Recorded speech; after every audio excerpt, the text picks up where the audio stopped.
Kaya ako po madalas sabihing napakasaklap talaga ang magiging buhay na 'tong si Digong bilang dating presidente. Kung talagang maganda ang iniwan mo na legacy, wala kang binalasubas, wala kang mga, kinasangkutan na, irregularity, mga illegal na gawain, ay siguradong maging payapa at tahimik ang buhay mo. Pero ang nangyari kasi kay Digong, abay napakarami, napakaraming akusasyon. Hindi lang po mga simpleng akusasyon 'yan, pati ba naman ang ICC, 'di ba? Ang ibig kong sabihin din, hindi magandang buhay, palubog ang araw sa isang katulad ni Digong sa halip na pasikat.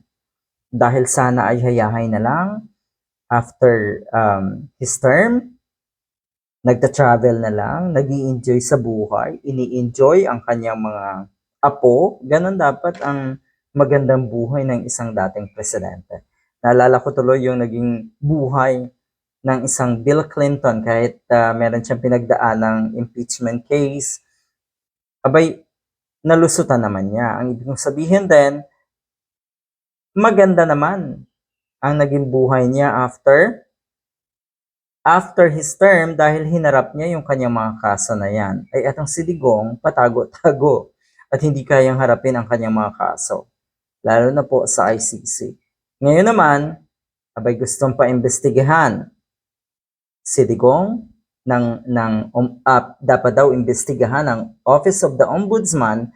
Etong si Digong, yan po ay ayon kay dating senador Dick Gordon. Para saan ba to? By the way, bukod dito, alam natin na maraming nakabinbin pa na kaso itong si Digong na inihain ng ilang kongresista. Meron dyan, medyo na-dismiss yung iba, pero ginagawan pa rin ng appeal. So hindi pa rin totally nalusot ang isang Digong. At syempre yun nga ang ICC na hindi talaga makakalusot itong aminado na mamamatay tao na ito. Former Senator and Senate Blue Ribbon Committee Chairperson Dick Gordon again calls for former President Duterte to be investigated in relation to the multi-million Parmali scandal. Nga naman, sabi dito, sino ba kasi ang nag-appoint?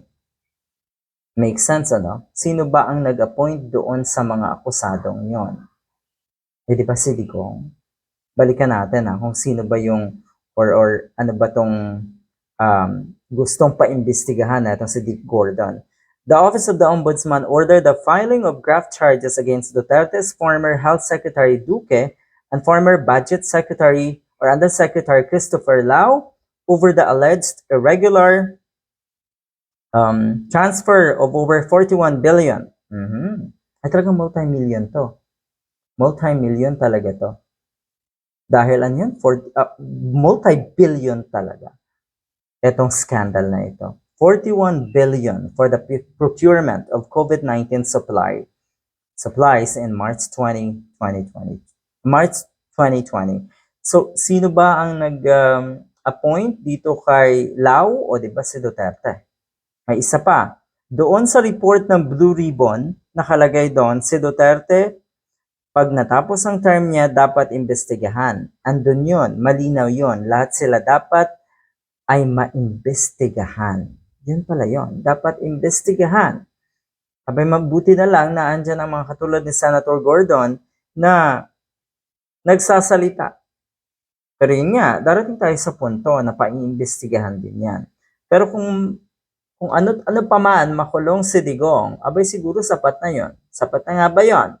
Baka sabihin ng ilang mga kababayan natin, abay bilyon-bilyon itong scandal na ito ay hindi sapat kung ICC lang. May punto, di ba?